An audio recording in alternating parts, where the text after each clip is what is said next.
I mean, look at my boy Clavicular, right? He almost lost his business over some bimbo, some girl. He didn't stream for 7 days and people were already mad, you know? I was with this girl in my car that I met on Tinder. Imagine why in the world or why the world created the women always to mess up the business of a man, the path, the driver, man has to take. Why it's always there? Look at back in history. Always there is a woman showing up from somewhere, kings losing their kingdom, warriors losing the war. Why it's always like this? Not exaggerating, just go back and read some of the notes.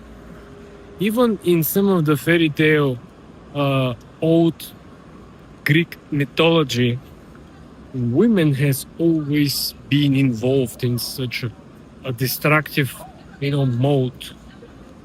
And again, not exaggerating, this is why you should always put them on the side. I don't want to get too maybe sound arrogant or rude in some sense, but you cannot have priority number one to be women, right? Number one priority should always be work. Man is built to work, to create new things, to send rockets into space, to build roads, to build churches like this. Man, imagine you waking up in the morning and you wonder what we're going to do today, baby. It's ridiculous. No, you wake up, you have a plan, there are things that must be done, regardless of the weather, regardless of your social life, wife, girlfriend, right? Imagine if your whole life is kind of dictated and planned by what is your partner interested to do.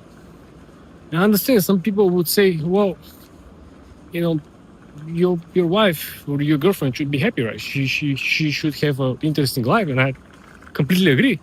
This is why you don't have a girlfriend, you don't have a wife. And I will tell you why the smartest and ironically the richest have already chosen this path. Let's look at Elon Musk. He maxed wealth, he maxed productivity, he maxed building, he maxed kids, but he doesn't have wife. He doesn't have family.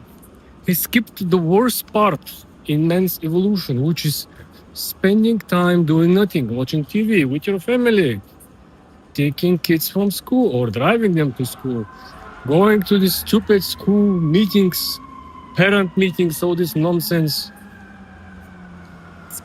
So what he did? Let me do the most important work first. Let me prioritize kids. Let me prioritize business. Let me prioritize net worth. Let me prioritize network and social impact. Acquiring gigs, acquiring this, acquiring that, acquiring cursor. Jeff Bezos did the same thing. He didn't max out on this because he was married. He lost half his net worth after he split with his wife, but he did understood that, it's better for me to have like a girlfriend, even though he married for this lady, but it understood that there is a concept where you being free without, having to give accounts so much, prioritizing personal life, entertainment, you will achieve much more.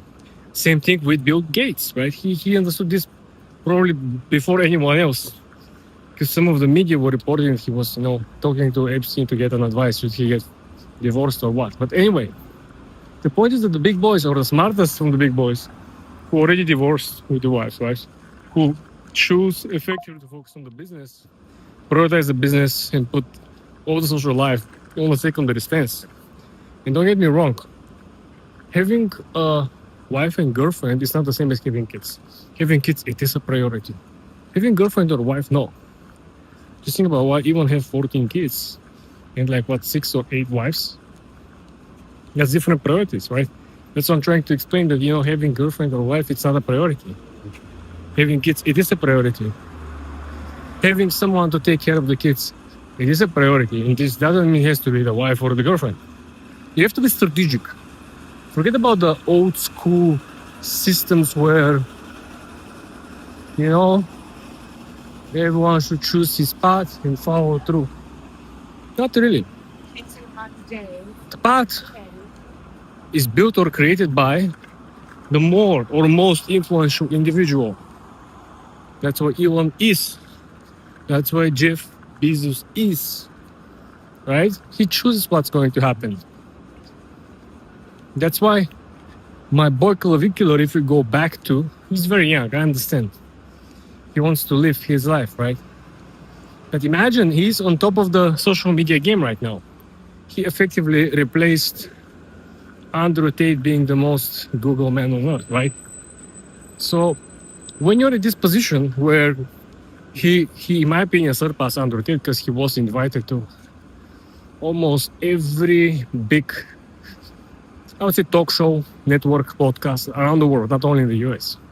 He was in the fashion show. He traveled to Europe, right? He even went to Israel. I don't know why, but the point is that for his 20 years of age, he did much more than I believe Tate did. And maybe his social media hype will be longer. Maybe he won't. I don't know. But in my opinion, he is very, very young and he has much more to achieve and should definitely focus more on the business side. Because he could make much more money. Sure, his audience might be kids who don't have much, but he could elevate this. If he really want to focus on the looks max, and he could target, older wealthy individuals who currently are paying thousands for whatever med spas, personal trainers. If he can replace them or can add some value to it, he could charge much more money. He can get ahead much faster. But like I said, this is my personal take. I would never prioritize a woman and put her into number one spot. It's a thing that must be taken care of and should be above everything that surrounds your life. Net worth, it's number one thing. It's a priority. Net worth is number one. Building, protecting, and growing net worth should be your main priority. This is 3-phase process. And then, of course, second thing, it will be kids, right? You can max out on kids like Elon did. You don't really have to bother about, wife or girlfriends. Maybe if you're very, very successful, I guarantee you most women will not, hesitate to have many, many different kids without any particular formal relationship. That's completely fine. Will you wonder why so many different chicks have kids from Elon and no one says anything? You don't cry, you don't complain. You're just as happy as every other woman, right? Who doesn't live with the husband and the kids. Because you're the man.